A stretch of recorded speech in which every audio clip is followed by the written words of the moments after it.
주시는 아바 아버지, 아바 아버지, 아바 아버지, 나를 도우시고 힘주시는 아버지, 아바 아버지, 아바 아버지, 나를 안으시고 바라보시는 아바 아버지, 아바 아버지, 아바 아버지, 나를 도우시고 힘주시는 아버지, 주는 내 마음을 고치시고 볼 수 없는 상처 만지시네. 나를 아시고 나를 이해하시네. 내 영혼 새롭게 세우시네.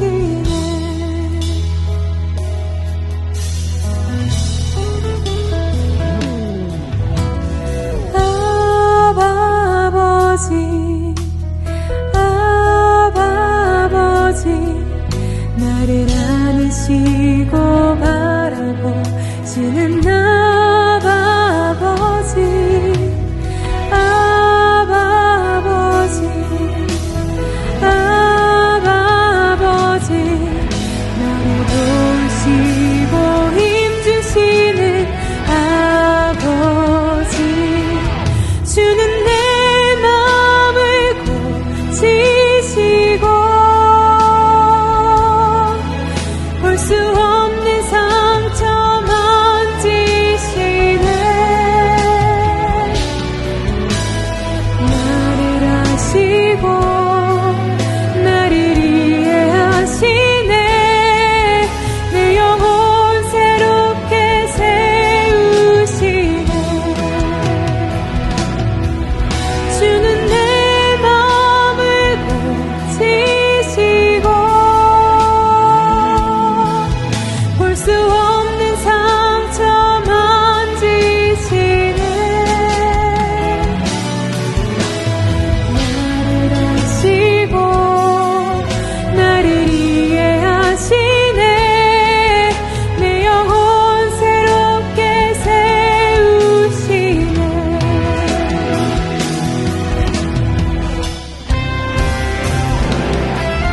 주는 내 마음을 고치시고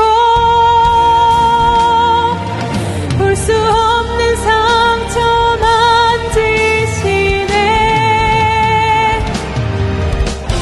나를 아시고 나를 이해하시네. 내 영혼 새롭게 세우시네. 주는 내 마음을 고치시고 볼 수 없는 상처 만지시네. 나를 아시고 나를 이해하시네. 내 영혼 새롭게 세우시네.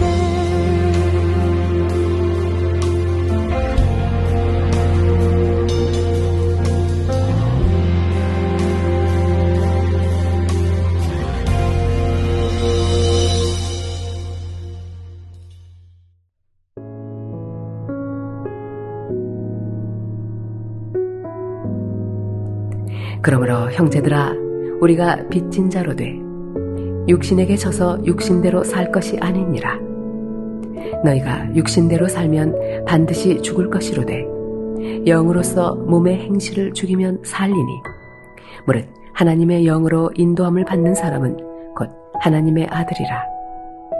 너희는 다시 무서워하는 종의 영을 받지 아니하고 양자의 영을 받았으므로 우리가 아빠 아버지라고 부르짖느니라. 성령이 친히 우리의 영과 더불어 우리가 하나님의 자녀인 것을 증언하시나니 자녀이면 또한 상속자 곧 하나님의 상속자요 그리스도와 함께 한 상속자니 우리가 그와 함께 영광을 받기 위하여 고난도 함께 받아야 할 것이니라.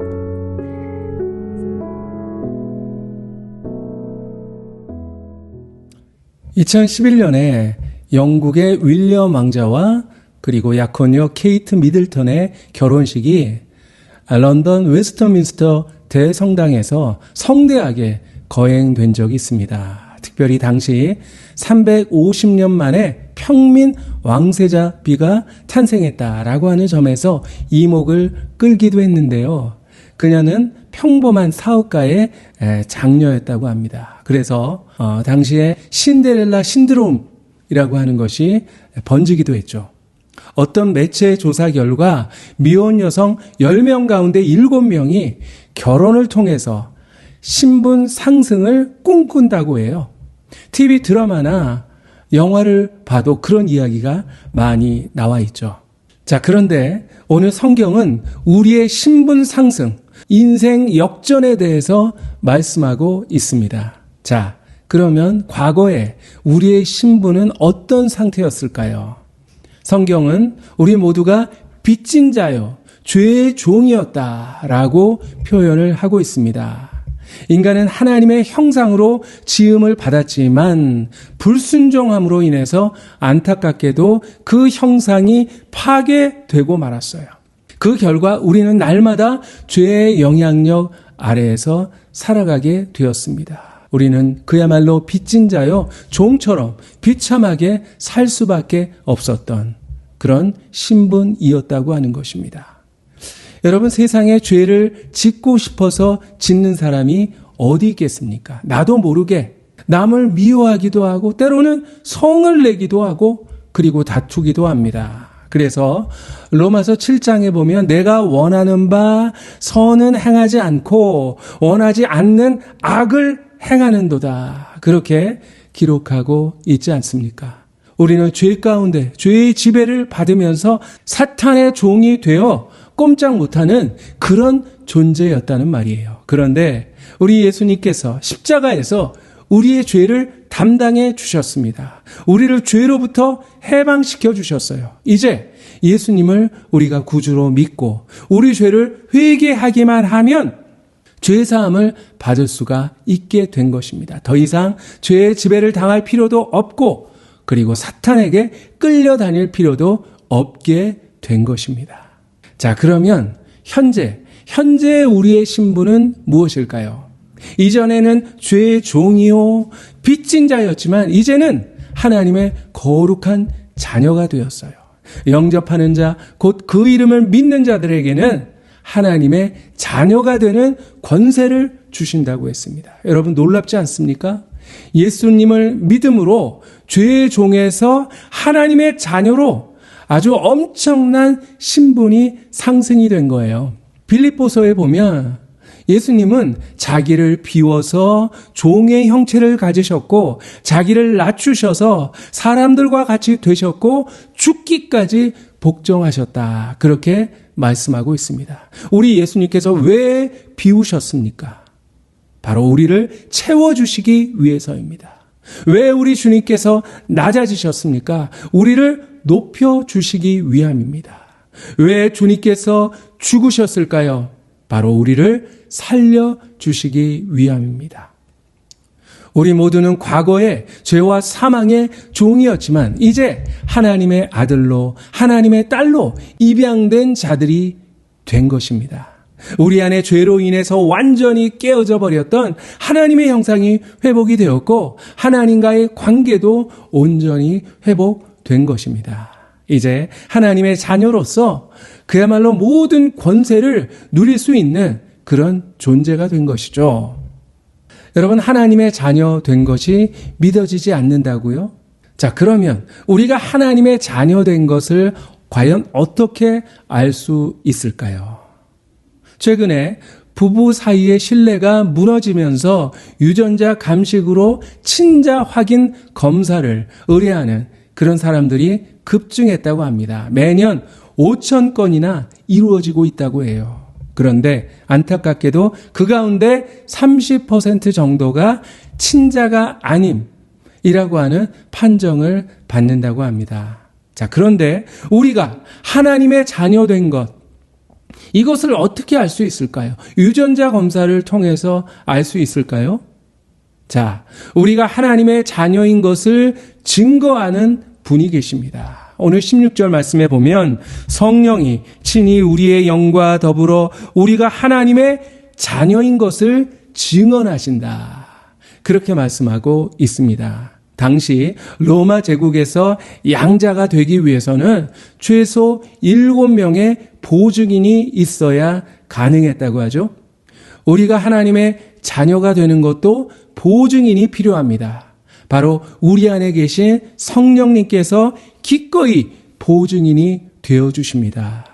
우리가 하나님의 자녀된 것을 강력히 증거하고 계십니다. 자, 오늘 성경 본문에 보면 이제 우리가 하나님을 어떻게 부를 수 있다고요? 아빠, 아버지라 부를 수 있게 되었다. 그렇게 말씀하고 있어요. 과거에는 종이요, 빚진 자였기 때문에 하나님을 두려워하고 하나님을 숨고 피할 수밖에 없었어요. 그러나 이제 더 이상 하나님을 두려워할 필요가 없게 된 것입니다. 여러분, 요즘에 아빠가 별로 인기가 없어요. 그저 용돈 필요할 때나 찾는 그런 사람 정도로 자녀들이 인식을 하고 있는 경우가 있는데요. 저도 우리 아이들이 어렸을 때가 참 그립습니다. 퇴근하고 돌아오면 아빠 하고 달려와서 품에 안기고 볼을 부비고 무릎에 안고 막 재롱을 피웠던 그때가 참 그리워요. 자, 여러분, 이제 우리도 아빠 하나님께 달려가서 주님 품에 안기고 다정하게 인격적인 관계를 얼마든지 맺을 수 있게 된 것입니다. 자, 그런데 거기서 끝난 게 아니에요. 성경은 우리의 미래의 신분에 대해서 말씀하고 있는데요. 오늘 17절 말씀에 보면 자녀이면 또한 상속자, 곧 하나님의 상속자요, 그리스도와 함께한 상속자라, 그렇게 말씀하고 있습니다. 하나님의 자녀로 그분과 교제하는 것도 정말 감지덕지한데 상속자가 되어서 하나님의 나라를, 하나님의 권세를 상속받을 수 있게 된 거예요. 그런데 특별히 누구와 함께? 그리스도와 함께한 상속자라 말씀하고 있어요. 다시 말하면 우리가 예수님과 함께 하나님 나라의 공동 상속자라고 하는 말입니다. 우리는 예수님과 더불어 하나님 나라의 영광을 누리며 영원토록 왕노릇할 수 있는 엄청난 특권이 우리에게 주어진 것이죠. 자, 그런데 상속받기 위한 조건이 있어요. 오늘 말씀 가운데 보면 예수님과 함께 영광을 받기 위해서 무엇을? 고난도 함께 받아야 한다 말씀하고 있습니다. 여러분, 사탄의 입장에서 보면 얼마나 배가 아프겠습니까? 원래 자기의 종이었는데 해방되어서 하나님의 자녀가 된 거예요. 그래서 여러분, 사탄은 우리를 가만 놔두지 않습니다. 계속해서 시험하고 계속해서 우리를 유혹합니다. 너는 하나님의 자녀가 아니야. 너 같은 게 무슨 자녀야. 넌 아직 내 종이야. 죄의 종이야. 우리를 두려워하게 만들고 우리를 걱정하게 만들고 그리고 우리를 낙심하게 만드는 것입니다.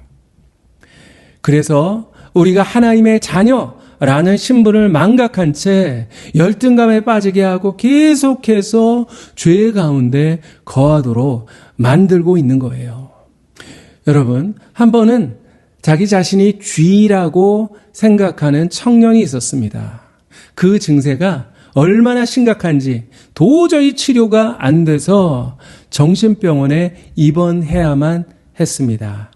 담당 의사가 아니, 당신은 쥐가 아니야. 쥐가 아니라고 아무리 설명해도 소용이 없었어요. 그래서 치료 방법을 바꾸기로 합니다. 그래서 그에게 어느 날 이렇게 이야기합니다. 당신이 쥐였던 것은 사실입니다. 자, 그랬더니 청년이 자기 자신을 이해해주는 사람을 처음 만나게 되었다고 막 기뻐했어요. 자, 계속 의사가 이야기합니다. 그러나 이제 당신은 변화가 되었어요. 더 이상 쥐가 아니라 사람이 되었어요. 그랬더니 그 청년의 눈가에 이슬이 맺히며, 그렇군요. 내가 마침내 쥐에서 사람이 된 것이군요. 그래서 청년이 이제 완치되어서 당당히 병원 문을 나섭니다. 아니, 그런데 5분도 안 돼서 황급하게 다시 돌아왔어요. 선생님, 병원 바로 앞에 고양이가 앉아 있어요. 막 호들갑을 떱니다. 그래서 의사가 어이없어서 다시 한번 외쳤습니다. 당신은 이제 더 이상 쥐가 아닙니다. 변화되었어요. 고양이를 무서워할 필요가 없습니다. 그러자 그가 이렇게 이야기했다고 합니다. 선생님, 그런데 그 사실을 고양이도 알까요? 여러분, 그런데 고양이를 보고 화들짝 놀라서 도망친 청년과도 같은 그런 모습이 바로 우리의 모습은 아닐까요? 가나안을 정탐하고 와서 가나안 사람들은 거인 같고 우리는 메뚜기 같습니다. 그렇게 보고했던 어리석은 10명의 정탐꾼처럼 그렇게 우리는 살아가고 있지 않습니까? 여러분은 쥐도 아니고 메뚜기도 아니에요. 하나님의 거룩한 자녀입니다. 하나님을 아빠, 아버지라고 부를 수 있는 그런 자격이 있는 존재예요. 그분과 인격적으로 교제할 수 있고 그분의 나라를 상속받을 수 있는 그런 신분의 소유자입니다. 사탄은 날마다 여러 가지 방법으로 우리를 유혹할 거예요. 그래서 우리를 실족시킬 것입니다.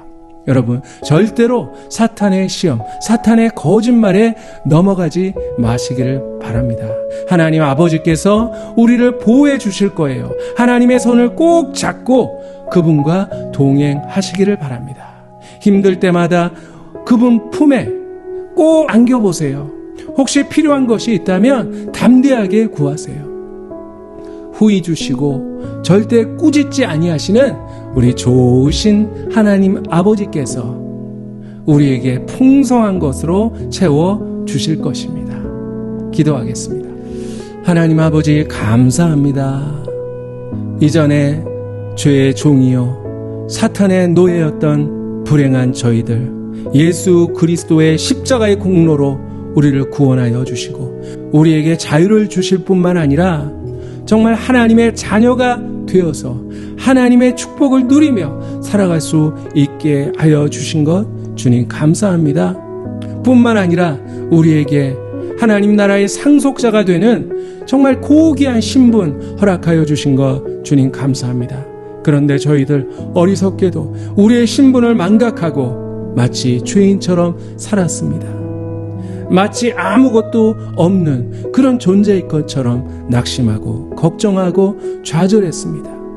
어리석은 저희들 주님 용서하여 주시옵시고 다시 한번 하나님께서 예수 그리스도를 통해서 우리에게 주신 그 고귀한 신분을 다시 한번 깨닫게 하여 주시옵시고 이제 우리 예수님과 함께 하나님 나라에서 누릴 그 영광을 바라보면서 어렵더라도 때로 고난이 닥치고 시험이 몰려올지라도 당당하게 맞서서 싸워서 승리하는 그런 삶을 하루하루 살아갈 수 있도록 주여 도와주시옵소서.